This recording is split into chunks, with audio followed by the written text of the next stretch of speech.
going to sing a song for you called Welcoming Paddy Home. But before I do that, I'd like to talk a little bit about the St. Patrick's Day past, just a few weeks ago here in beautiful Bangkok. And I've been outside Ireland on St. Patrick's Day for really most of my life. My 7 years in London, 7 and then 48 in America, and I was never been back in Ireland during that time on St. Patrick's Day itself. Growing up in County Limerick, it was a very muted affair in that particular time in Irish history. There were Lenten restrictions that were lifted for the day, and you could eat whatever you wanted on that one day. So I suppose that was a celebration of sorts. But the pubs were closed. If there was anything at all, it was a kind of fairly muted local procession to a church. That didn't happen in many places, indeed, at all. And we were encouraged to go into the field next door and find a shamrock and pin it to our lapels. And that was about the size of it.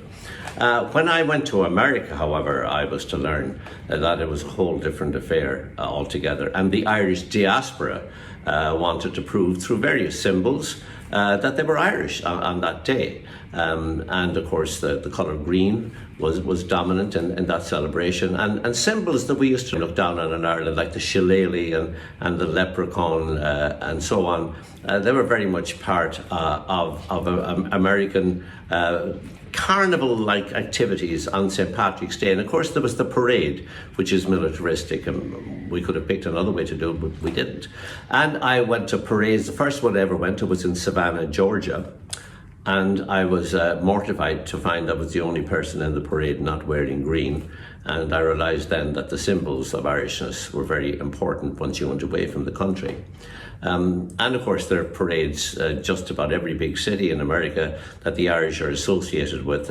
Obviously there's Boston, there's Philadelphia, there's San Francisco, there's Seattle, in Canada there's Montreal. There's also places that the Irish wouldn't have been in all that much, New Orleans and Miami.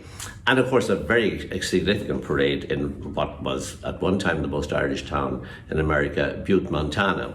And of course globally there are parades in Sydney, there are parades in Tokyo. In fact, you name it, big cities with any kind of an Irish heritage at all, and there are 60 million people estimated in the Irish diaspora worldwide, would have some kind of celebration. Now, however, here in Bangkok, where I've been in lockdown for the last year, there really never has been much activity on St. Patrick's Day because of the very small Irish population. There's an annual activity called the Emerald Ball, and I've been at one time playing music. But this year, as part of a global greening initiative, which was really mounted by the Department of Foreign Affairs in Ireland, Bangkok had a very, very special St. Patrick's Day. And so why don't I take you to a place that was very much Irish on that day for the first time. It's a famous temple.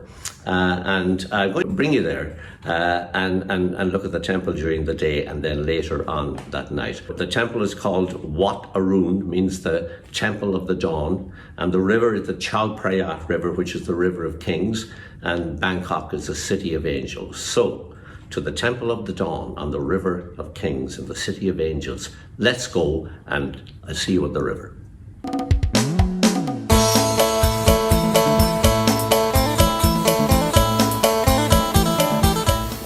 I grew up in County Limerick, close to the banks of the Shannon, the longest river in Ireland, and I've always been fascinated with rivers and boats and the people who sail and work on them, each boat of course with its own unique story. Here in Southeast Asia I have travelled by boat up the Tonle Sap in Cambodia, the Irrawaddy River in Burma, and the mighty Mekong in Laos and Vietnam, but maybe my favourite of them all is the Chao Phraya River that I am now on in a narrow-body, long-tailed boat as we approach the famed Wat Arun. Well, here I am by the beautiful Wat Arun, probably the most photogenic temple in the whole of Thailand. Wat Arun means Temple of the Dawn. And this temple was built as an idea by King Thaksin in 1768. And it was after the sack of Ayutthaya the capital of Thailand at that time by the Burmese. And he was recuperating here in Bangkok, and he came across to this exact point and had a vision of the dawn and of maybe the future that was to be. And he commissioned this temple. 1768, it's been around ever since. It's an extraordinary building. There are perhaps millions of pieces of glass and porcelain embedded here in the mortar and making it the most extraordinary building of its kind anywhere in this country. It's the most photographed temple by far in Thailand and beloved by tourists. They flock here and indeed flocked here in more numbers in pre-COVID times. And it was for the longest time the home of the most extraordinary emerald in the whole country of Thailand. And that emerald is now across the river in the temple of the Emerald Buddha. And here remains just a beautiful spot. I'm here in St. Patrick's Day. And tonight, this temple will be lit up green for the first time ever. And imagine what it's like for an Irishman here so far away from home. I'll be sitting in a restaurant across the river a few hours from now, watching this temple, this beloved temple, become green. And I tell you, the Christian Brothers never prepared me for this back in Limerick so many years ago. Well, I'm going to sing for you a song that I've known now for a good many years, about 3.5 decades, I think. I got it from Cathal McConnell, and I learned it, of all places, in the New England football team stadium, the Patriots Stadium up there near Boston, Sullivan Stadium. And what in the name of God, says you, was I doing learning a song at a football stadium? Well, there was an Irish festival that took place. It was run by Brian O'Donovan, who was the stadium manager at that time, as I understand. Brian O'Donovan's a Cork man who runs a wonderful series of Christmas concerts every year, runs a radio program, WGBH, one of the finest programs of Celtic music in America. And he also runs a lot of other concerts at St. Patrick's Day and other times of the year. Anyway, Cathal McConnell came in and said, I have a great new song for you. And I've been singing it ever since, on and off. And it's called Welcoming Paddy Home. And I often introduce it as the only song I know about a man who actually goes back from America to Ireland. We've all these thousands of songs of immigration about people coming from Ireland to America, but only one about going back to Ireland. And I introduced it always as that. And then a man came up to me once and he said, that's not a song about a man going back to Ireland at all. I said, what do you mean? He said, it's a song about a man talking about going back to Ireland. And God, I said, God, you're right. But anyway, it's a great song. It's called Welcoming Paddy Home. And joining me in this is Brenda Castles and Hayley Richardson.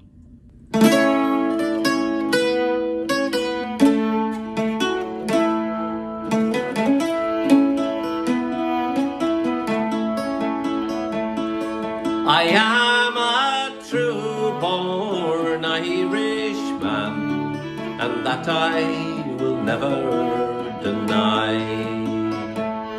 I was born in the sweet Tipperary, me boys, 3,000 miles away. Hooray, me boys, hooray. No more do I wish for to roam, for the sun that will shine in the harvest time to welcome poor Paddy home. The girls so neat and so frisky, they'll take you by the hand, saying, Paddy, a Cree, won't you come with me? Come back to your native land. Hooray!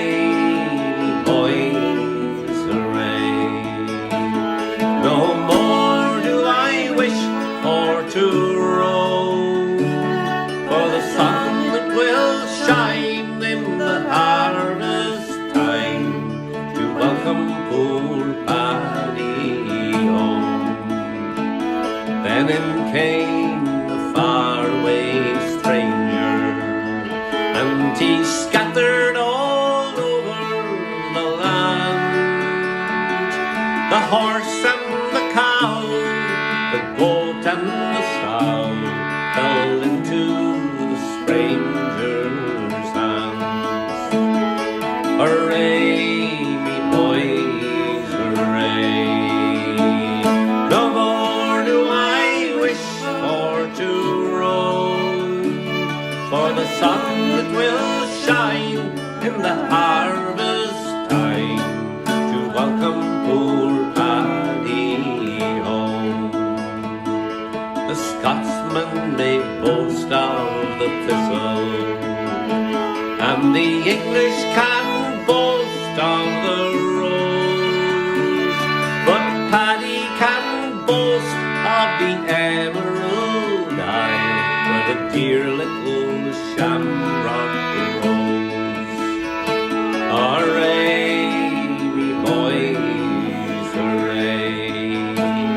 No more do I wish for to roam, for the sun that will shine in the harvest time to welcome poor Paddy home.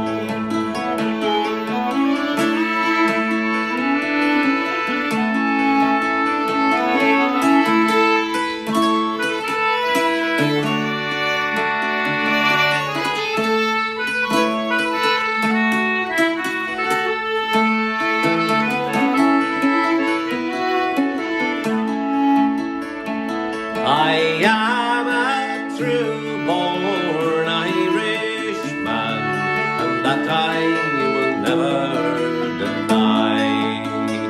I was born in the sweet Tipperary, me boys, 3,000 miles away. Hooray, me boys, hooray. No more do I wish for to roam, for the sun that will shine in the harvest time to welcome poor Paddy.